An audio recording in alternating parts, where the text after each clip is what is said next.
Hi, George Rogers, your host with the Choice Skills Show, and as you can see, those of you who've been following the show, I am now back from India, Mumbai, India, in my home office in Salt Lake City, Utah. Glad to be back. It's been a wonderful trip and interesting experience, and a particular interest to me has been this little journey we've been taking together on the concept of intelligence. It's been a remarkable journey for me, and I believe now I can see evidence of intelligence in everything around me, every flower, every tree, every blade of grass. I can even see it in asphalt. Who would ever thought of looking at a piece of asphalt and think, this was something that required intelligence to create. And it's just a remarkable thing to me. I see it in lights, our chairs, our buildings, everything around me is manifestations of intelligence, and it's exciting to me. And yet, it's interesting to me. Behind me is a set of books, and most of us, I think, would agree that it takes a great deal of intelligence to write a book, particularly a scholarly work. And I have in my possession a piece on the human body. Actually, it's an extensive piece, going into great detail about the circulatory system, how the heart works, how the lungs work, and all about the human body. And the author of this book is a renowned surgeon. He has obviously spent a lot of years in training and studying, in research, and experiencing with the human body in a very intimate way, in ways which most of us don't get to. And so he's come to an understanding of the human body that is very remarkable. And he is recognized in his field, and I think most of us would recognize him as a person of great intelligence to be able to accumulate that kind of knowledge. And yes, it's so interesting to me that this very same individual who would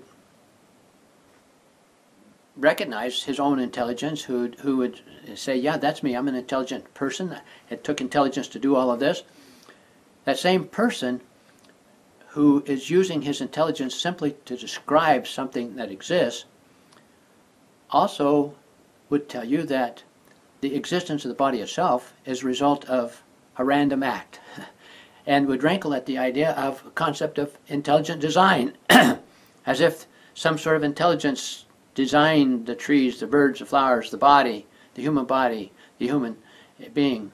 And I just find that such an interesting point of view, and it's obviously, as you can tell, it's very different from my own, because I see evidence of intelligence in everything around me.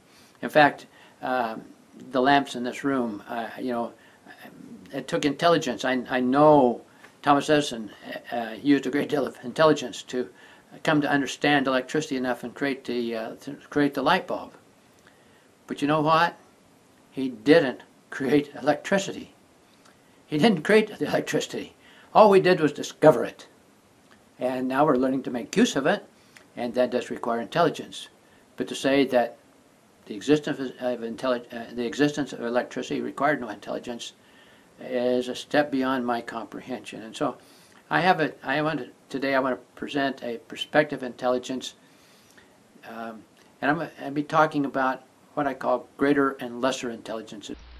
But how can we tell the difference between a greater intelligence and a lesser intelligence? What's the measure by which intelligence can be judged? Contrary to popular opinion, I can tell you flat out, at least according to my understanding of intelligence, that genius is not a reliable measure of intelligence. Intelligence is not equal to mental acuity, it's not equal to mental agility, it's not even equal to mental capacity. Alfred Binet, the French psychologist who created the test that later evolved into the IQ test, had this to say: a person may be a moron or an imbecile if he is lacking in good judgment, but with good judgment he can never be either. Indeed, the rest of the intellectual faculties seem of little importance in comparison with judgment. So to Alfred Binet, the test of intelligence was judgment.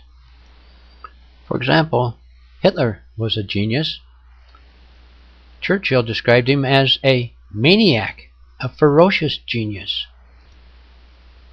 But he certainly failed to understand the nature of things, and his methods were wholly inadequate to creating a world order that would last 1,000 years.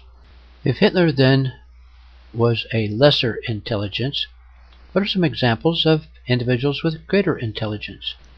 Two of the brightest stars to illuminate the 20th century were from India. Both were contemporaries of both Hitler and Churchill, and neither of them, I think, would typically have the word genius associated with their names. Yet they accomplished enormous things, largely through simple means.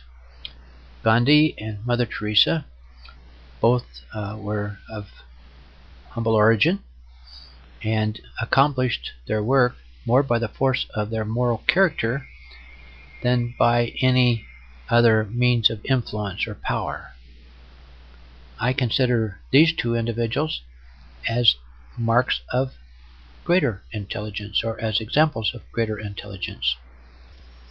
Neither is reason a reliable measure of intelligence. You'll recall our story from our last episode of Benjamin Franklin.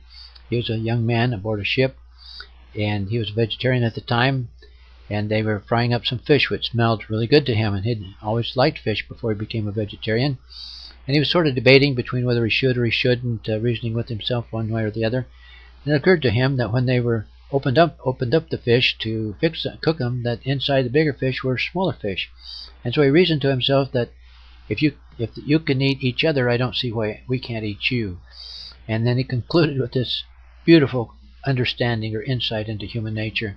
He said, such a wonderful thing is reason, because it enables us to find or make a reason for anything we want to do. Who of us hasn't had that experience at some time in our lives? In my worldview, intelligence is manifested less in the acquisition and possession of knowledge than it is in the use of knowledge. In my view, it really doesn't matter whether you think of music as an ability or a talent or a separate intelligence in and of itself. The important thing to me is the intelligent use of musical ability or that talent. And as we all know, there is different kinds of music. There's music that is degrading and demoralizing, and there's music that is uplifting and inspiring. And there's all kinds of beautiful music, and there's at the same time, music is a powerful influence for motivating people to do things that aren't helpful to them. Again, it doesn't matter so much to me whether we talk about emotional intelligence as a separate faculty within a single intelligence or as a separate and unique intelligence of its own. The important thing to me is the intelligent use of emotions. And in my experience, anger, lust, and greed are not intelligent uses of emotions.